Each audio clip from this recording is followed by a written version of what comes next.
J.K. Rowling's Harry Potter and the Chamber of Secrets, Chapter 17, The Heir of Slytherin. அவன் ஒரு நீளமான மங்கலான வெளிச்சம் கொண்ட ஒரு அறையோட ஒரு பக்கமா நின்னான். அந்த அறையை சுத்தி இருந்த உயரமான கல் தூண்கள்ல ஏகப்பட்ட பாம்புகள் செதுக்கப்பட்டு கண்ணுக்கே தெரியாம இருள மறைஞ்சு போயிருந்த மேற்கூரைய தாங்கி நின்னது. அந்த இடம் முழுசும் விசித்திரமா வியாபிச்சிருந்த பச்சை நிற இருள் அந்த தூண்கள் மூலமா நீண்ட கருத்த நிழல்களை பரப்புச்சு. இதயம் வேகமா துடிக்க துடிக்க ஹாரி அந்த உறைஞ்சு போன அமைதியை கூர்ந்து கவனிச்சபடியே நின்னான்.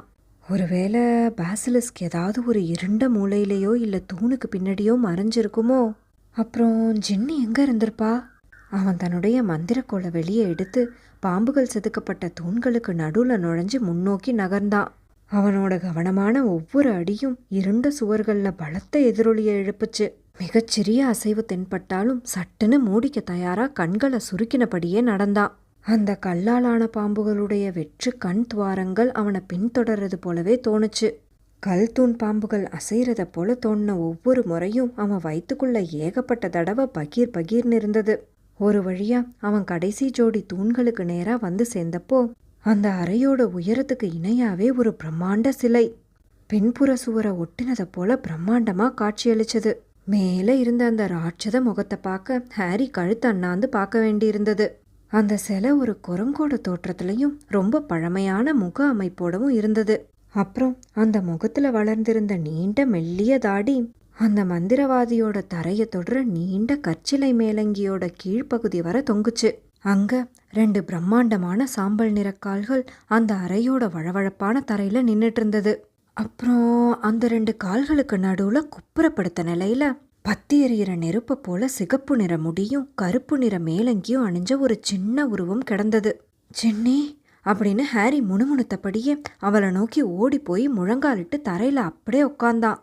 ஜின்னி, இறந்து போயிருக்காத, தயவு செஞ்சு இறந்து போயிருக்காத.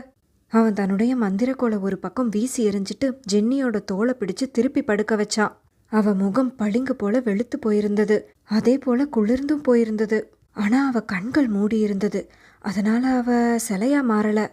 அப்படின்னா கண்டிப்பா அவ...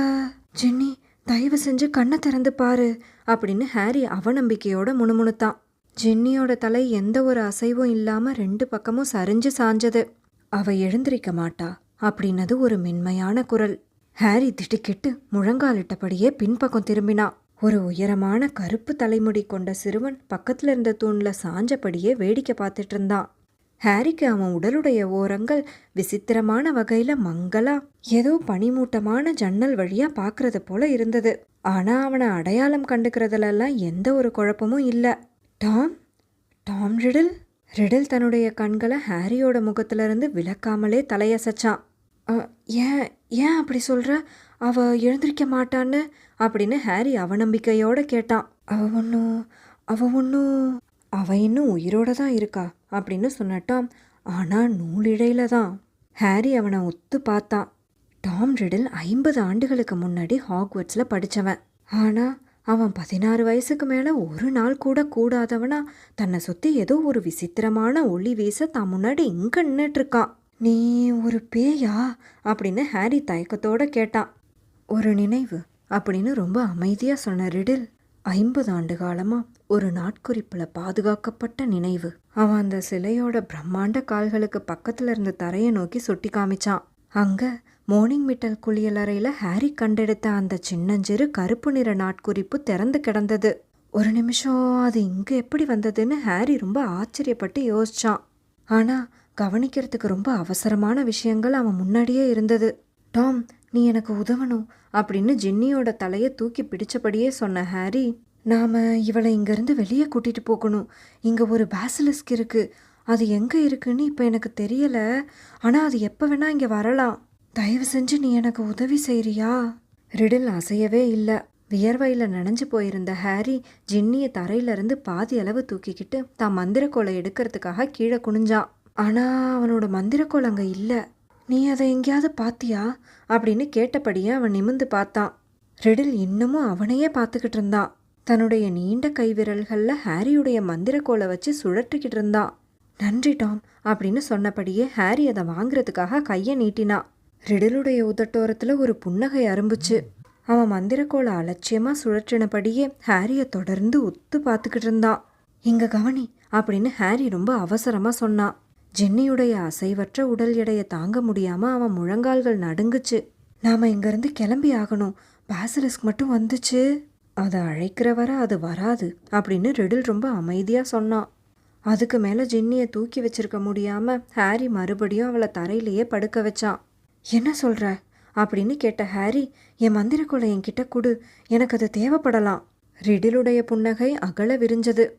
உனக்கு அது தேவைப்படாது அப்படின்னு அவன் சொன்னான். ஹாரி அவனையே உத்து பார்த்தான். தேவைப்படாதா அப்படின்னா என்ன அர்த்தம்? நான் இதுக்காக நீண்ட காலமாக காத்துக்கிட்டு இருக்கேன் ஹாரி பாட்டர் அப்படின்னு சொன்ன ரெடில், உன்னை பார்க்குற இந்த வாய்ப்புக்காகவும் உன்கிட்ட பேசுறதுக்காகவும். இங்க பாரு அப்படின்னு பொறுமையை இழந்து ஹாரி சொன்னான். உனக்கு நிலைமை புரியலன்னு நினைக்கிறேன். நாம் ரகசிய அறையில் இருக்கோம். நாம் அப்புறமா கூட பேசிக்கலாம். நாம் இப்போவே தான் பேச போகிறோம் அப்படின்னு ரிடில் இன்னும் அகலமாக புன்னகைச்சபடியே சொல்லிட்டு ஹாரியுடைய மந்திரக்கோளை தான் மேலங்கி பைக்குள்ளே போட்டுக்கிட்டான். ஹாரி அவனையே உத்து பார்த்தான். இங்கே ஏதோ விசித்திரமான விஷயம் நடந்துக்கிட்டு இருக்கு. ஜென்னிக்கு எப்படி இப்படி ஆச்சு அப்படின்னு அவன் ரொம்ப நிதானமாக மெல்லமாக கேட்டான். அது ஒரு சுவாரஸ்யம்